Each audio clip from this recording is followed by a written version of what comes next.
I'm Moshe Feiglin. Stay tuned. Taped with Rabbi Doug is next. We're gonna see Rabbi Doug. We're gonna see Rabbi Doug. We're gonna see Rabbi Doug on your TV tonight. But Daddy, I want to watch Monday Night Football.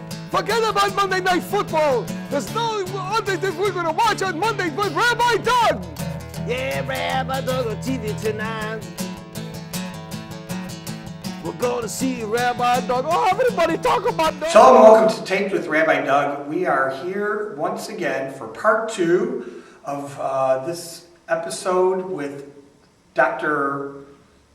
Larry Hirsch, who is here from Beit El in Israel, in the West Bank. And when he was with us on our last episode, we were talking about Beersheba, the city of Beersheba and the Negev, Beersheba, which is originally a home of Abraham in the Bible. And his daughter recently moved there to a desert area, which has been built into a settlement.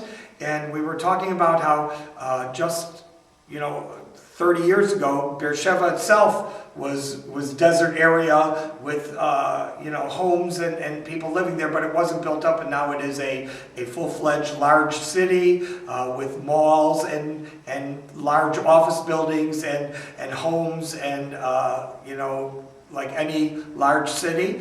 And now the suburbs are coming out of desert land, as he was telling us. Now, how did your daughter, as going back to what we were talking about on our last episode, how did she choose? Was it because of her job that this came up as to be a pioneer and move to a place which was all sand when she went to look at it? Well, her story is interesting. She's like I mentioned last program, a map person, GIS, computerized mapping and blueprinting, and she had experience working with the only building engineer in Efrat. She built city parks. She did work for the army. One humorous, only in Israel, she gets a phone call from her brother, a tank commander. What did you do to these showers? She goes, don't tell me. I know what you're going to tell me. It's not my fault. And she had blueprinted showers for the army, buildings with showers for the army. And she tells her brother, this is Efrat, my daughter, and Shimon, who was not quite 4 when he left here. And I remember Shimon so well. It's not my fault. I designed these showers 88 centimeters wide. The army wanted more showers in each building. It's 66 wide. Don't complain to me. It's not my doing. But she did all this building and then worked for the municipality of Beit Shemesh for 4 years. And then while she was there, honest truth is, saw that Beit Shemesh wasn't working well as a city. It's interesting. I think she could have learned a little Chicago history about Chicago politics. This was Israeli Chicago style politics. And it wasn't working well as a city. The old Beit Shemesh was Israeli, but not high economic level. Then in the late 80s, early 90s, some Americans started moving into Beit Shemesh itself. And then at that time, Ramat Beit Shemesh started to develop, and that really took off. A lot of American Olim. Including former president of my synagogue who lives there, Josh and Rachel Weinstein in Beit Shemesh. And a lot of Chicagoans there. And so there started to be friction somewhat between the old style Israelis, who were mainly secular, and the new religious groups, but a lot between the Haredi religious groups and the Kippot Zugot, Nit, Kippah groups. We know that the Haredi areas there, even have areas where women don't walk on the same side of the street as the men do, and things like that. They're very, very over the edge religiously and socially, and they shun anybody that doesn't dress like them or act like them. So there's a separation there in Beit Shemesh. In truth, the ones who were causing friction were a vast minority. But as Bnei Brak got overcrowded, a lot of Israeli Haredi moved in. American Haredi are a lot more tolerant, let's put it that way. And most of the Israeli Haredi were fine too. But a minority of the Haredim who moved in were not, and it caused tremendous friction with the Kippot Strugot even, and the Nit Kippot element in modern Orthodox. And a lot of them ended up leaving. And because she worked for the municipality, she was watching the numbers. And she could see that many more Nit Kippot were leaving than coming in. In fact, it even led to, in the beginning of the school year 2016, where one of the bigger Kippot Strugot schools closed. They're still a very decent-sized, meaning modern Orthodox community in Beit Shemesh. But anyway, she started looking, we're going elsewhere. And she started looking as early as 2014. And that brings us back to 2014, which is what we were talking about before. But we'll get to that in a second. So anyway, she decided, we're moving somewhere, let's do something really wild. And she got a job with this NGO, this Amuta in Hebrew, called OR, which was set up by Roni Flammer and Ophir Fisher and two other guys for settlement in the Negev and to promote settlement in the Galil.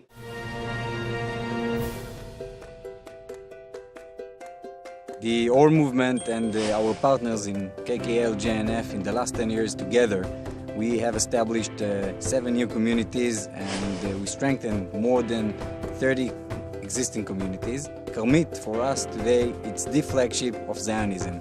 Currently, the OR movement, along with its partners in Israel and around the world, is preparing the grounds for the next community, the biggest populating operation of the Galilean Negev in the past 30 years. The community of Carmit, the largest land reserve in the Negev, expected to become a key component in the momentum of growth and prosperity in the region. 2 years from today, when the first families are going to move to Carmit, they are going to have fully developed infrastructures, a synagogue, a daycare center for the children, a park, a beautiful entrance. As we say, build it and they will come. 2,700 housing sites in the middle of a desert. Who can do it? We can. Why? We believe. We believe so much that we built a 10,000 square foot synagogue in the middle of the community without one house.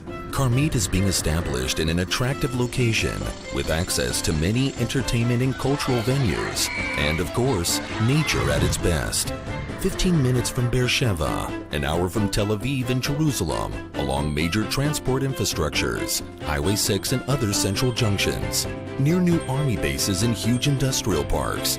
These are only some of the reasons for the uniqueness and necessity of establishing Carmit. תנועת אור, תנועת ההתיישבות של הקרן הקיימת לישראל, אמורה להביא את המתיישבים, ואנחנו כבר יודעים שיש לנו רשימת המתנה גדולה מאוד של מאות מתיישבים שרוצים להגיע לכאן. We will continue building the future of Israel in the Negev and Galilee.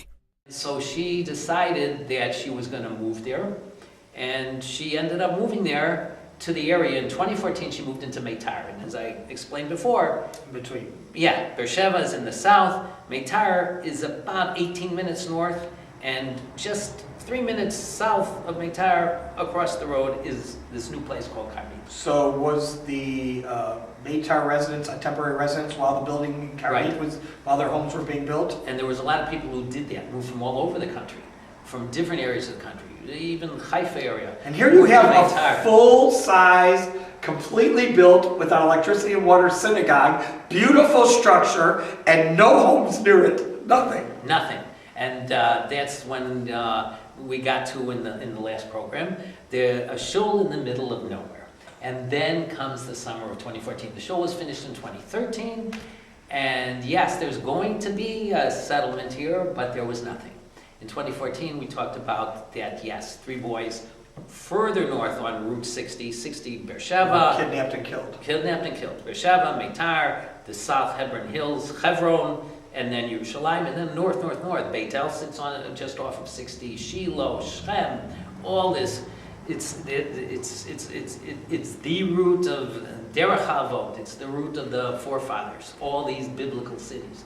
So the boys were killed in, I believe, July 2014, and then there was a lunatic Jewish group of an adult influencing 2 or 3 teenagers to kill an Arab boy, and then the Arabs rioted. What people knew about was that the riots were in North Jerusalem, very serious riots. Pisgat Zev and Neve Yaakov sit on the eastern side of Yerushalayim. The light rail goes through there, and the Arabs rioted and burnt the light rail, the train stations. But what people didn't know is the Arabs rioted also in the south. The Bedouin rioted, and then in comes the shul in Carmit, because the Arabs attacked it. And at this point already, before the homes were built. This time already there was always security there. The roads were put in, the contractors started, and they hadn't built really anything though, and the shul was attacked. You'll see in the pictures. Vandalized.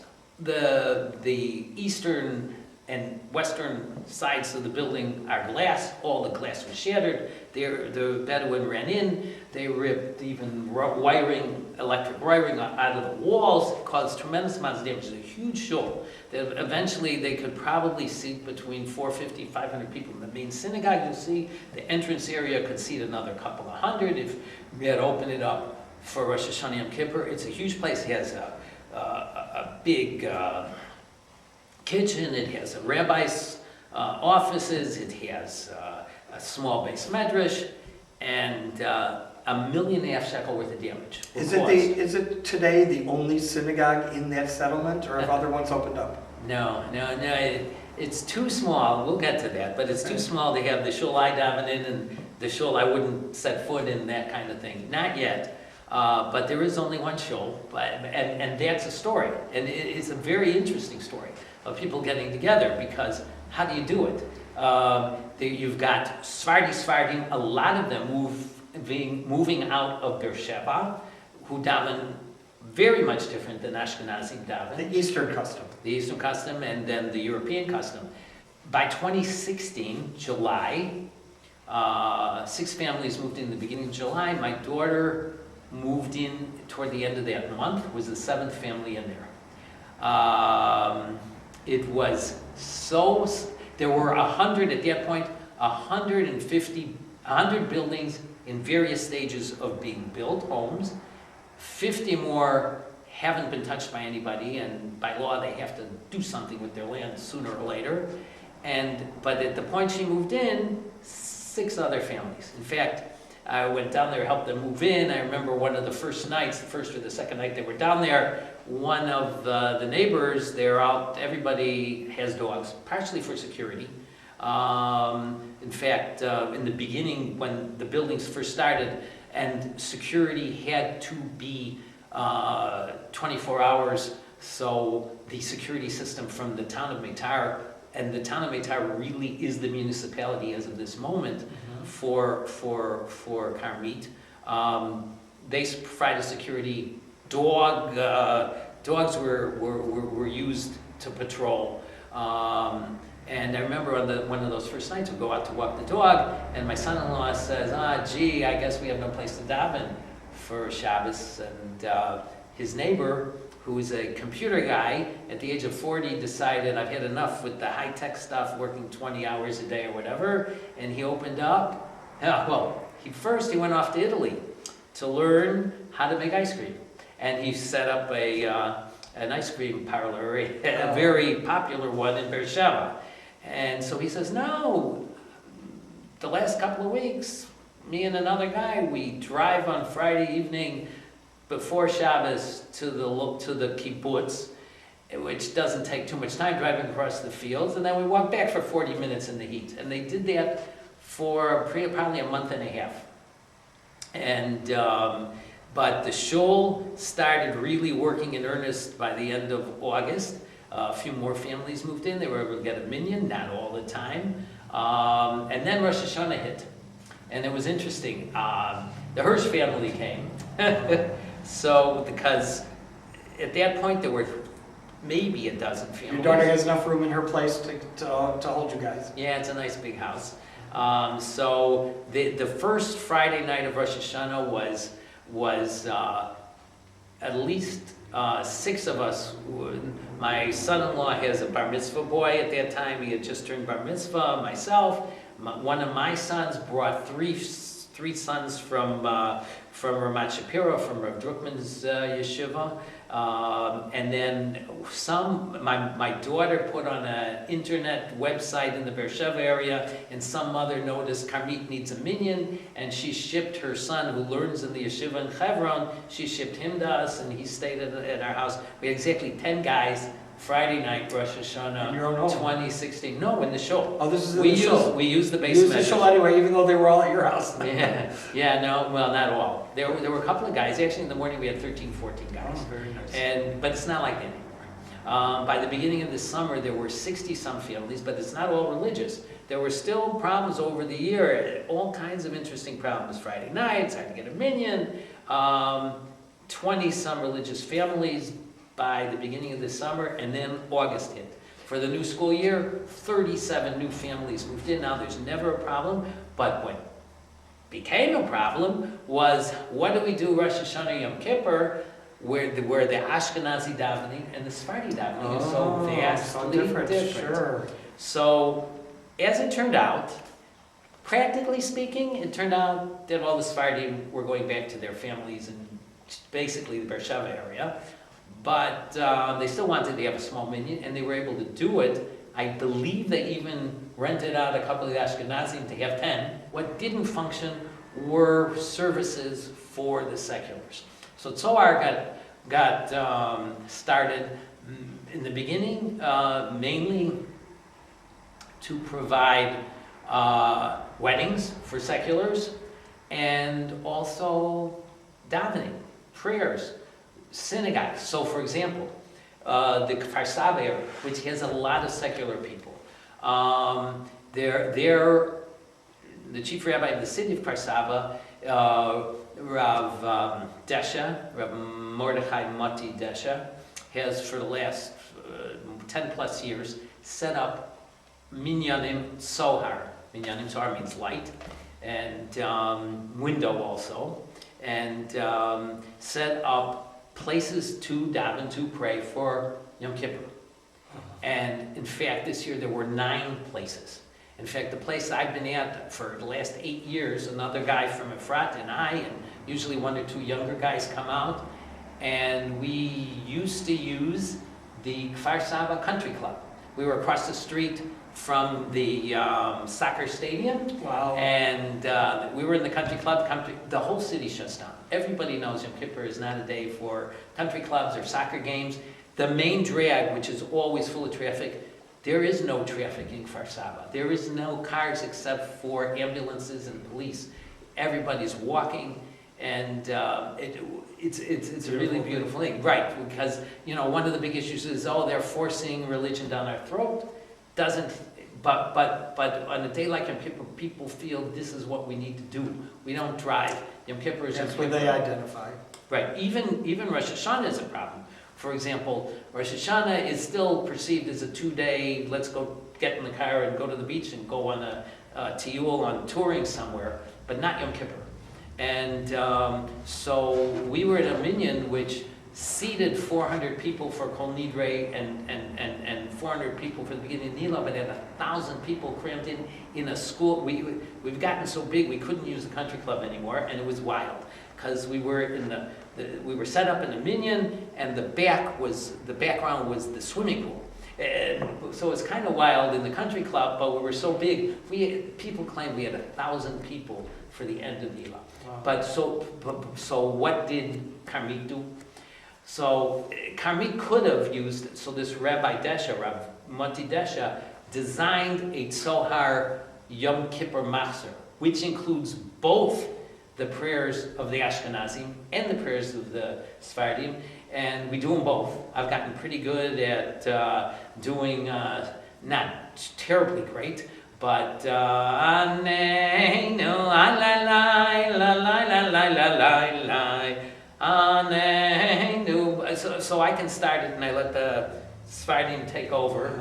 But actually in Carmit they didn't do that. They had two separate minyanim. They had the main shul, and it turned out the Sephardim were only like 10 guys, and I think they used one of the Ashkenazim to make sure they had 10, which was very, and those are the kind of very interesting things. Not only the secular getting on together. This is a halachic machzor that he put together. Yeah, I have a copy at home. Next time I'll bring I'd love you to see it. bring I'd you love one. to see it. They're all in there, both sides. You got to go a little fast in order to. But we still finish 1:30 or so for Musaf, and have a decent several hours break in the afternoon. So that's what's going on in Carmit. Out of nowhere, brand new settlement, all kinds of different people from different backgrounds, Ashkenazim. Now, do they have now in Carmit? Do they also have stores and businesses at all? Not yet. I mean, last winter it was mud city because the streets were paved, but there were no sidewalks. To get to the shul, I remember one of my grandsons and I broken ceramics that were used in building. We gathered them up on Friday, and we had to make a path to get to the shul to get over the mud. Because it was muddy. Because it was muddy from all the rains. Well, this summer finally, sidewalks were gravel, pressed down gravel won't become muddy, but that's what there is. There isn't real sidewalks yet. But they paved the entranceway to the shul. There's, and on October 31st, the same October 31st, the first bus number 26 came flying through Carmit. So now there's 3 bus stops in Carmit, and Negev Civilization bus service. Now, how many people are living there now? Since your daughter moved in, as she was the 7th family. She was how seventh many family. families are there now? Okay, so the beginning of August this year, 65 or so families, and another 37 showed up over August to start school year. There's So never over a problem 100, with them. over Yeah, 100. and you'll see on the pictures they've had a Knesset Sefer Torah with a lot of people in the shul. They had over the year a big Purim service, Yom Ha'atzmaut, which is always interesting. How are we going to do Yom Ha'atzmaut? Because a lot of municipalities do a local, here's the history, and have little skits and stuff. And people were always used to going for the musical entertainment in Beersheba, and to do something new, even to start Yom Ha'atzmaut with a serious, what's called Yom HaZikaron. Yom HaZikaron is the day before Yom Ha'atzmaut. Memorial Day for the soldiers who passed, and for terrorist victims over all these decades, and how to introduce a little bit of a religious flavor into it as well, Rav Kook, Kippas Ruga type flavor, to stress that Yom Ha'atzmaut, the founding of a Medina, is the fulfillment of our prophetic prophecies, yes, and learnings, and it's amazing. So let me just, because we only have a couple of minutes left, let me ask you, this is an amazing picture that you've built for us on the beginning of a settlement in Israel, and how it grew and how it becomes over 100 families and in a suburb of Beersheba. Do the settlements in the West Bank now that are still being built and ones that are started, obviously there have been some that the people have been evacuated, and they've torn them down after all the building and all the work. They tear them down and stuff. Is this really the process of building a settlement? People come and you get some architects together and you get some commitments, and they just start from scratch. Okay, so number one, I did want to correct you. I shouldn't do it because you're the host. Okay. But it's not evacuated, it's always evicted. Evicted, I hate right. that word. Okay, evacuated. okay. Evacuated makes it sound like there's some reason. No, evicted is true. And Evicted is it's true. usually, it's okay. As far as, yes, settlements generally started, remember, there hasn't been any settlements started since Yitzhak Shamir lost the election in '92, and Rabin and Paris came in. The 165 settlements were set up mainly by Likud. Ofra, I think it's the credit to the previous labor government in 77, but in 77, 292, 165 settlements. And we should show gratitude to Begin and Shamir, the two prime ministers and the main prime ministers in that era of those. But there have been a lot of expansion of current settlements. Okay, very difficult to build ever since the Oslo Accord. Then there was tremendous momentum. We're going to hand over at least parts or maybe all of the West Bank, all the way till the last serious bid. Barak made a bid in 2000. Olmert made a bid, I believe, in 95 to hand over 96 or 98%, and that wasn't enough for the Palestinian Authority, which is basically the PLO. I think the country is wised up a little, but over the peace optimism. But as far as setting up a new settlement, there hasn't been. It could be done. There's a lot of people who want to do it again. The Land of Israel movement has gotten a lot more impetus under the Habayit HaYehudi, the Mizrahi political settlement. Yes, the way to do it would be simply to have the government okay the land, to have then contractors start building, just the way it was done in Carmit, which was into the Green Line. The same thing could be done over the Green Line. A lot of the problems for young people in that country with the high real estate prices would be if they would build where it's cheap, and where it's cheap, yes, is in the Negev, and up till now people haven't wanted to move there. It's out of the center. It's way up till now from the main work and employment areas. Same thing for the Galil. Galil may be a little closer, but still out. Yehuda v'Shamron is not. If they would build in volume over the Green Line in West Bank, Yehuda v'Shamron, the prices would fall all over the country. It would, it would loosen the dam, and the prices would fall. Young people have found it very, very difficult. Young people can't live in Jerusalem, but the prices would fall all over, and they're way too high. So let me ask you now just a final question, because our time is up. You moved to the West Bank. You're living in Beit El. If you had to do it all over again, would you have done it all over again? Yeah. Great. Great. Dr. Larry Hirsch, I want to thank you all for being with us for these last two episodes with Dr. Hirsch. Remember our website, www.tvrabbi.com, where you can also see former shows with Dr. Hirsch, many of them amazing shows. Our email address, info@tvrabbi.com. You can email us there, and I know Dr. Hirsch will get back to you. I'll forward anything to him. Thanks for being with us. Hope to see you next time right here on Taped with Rabbi Doug. Shalom, everyone. And I'm talking about Rabbi Doug. Talking about Rabbi Doug. Talking about Rabbi Doug on your TV show. Well, he's the rabbi for me. Anytime you need. You're gonna get married or you're gonna die. Gonna see Rabbi Doug. Gonna see Rabbi Doug. Gonna see Rabbi Doug. Gonna see Rabbi Doug on the TV tonight.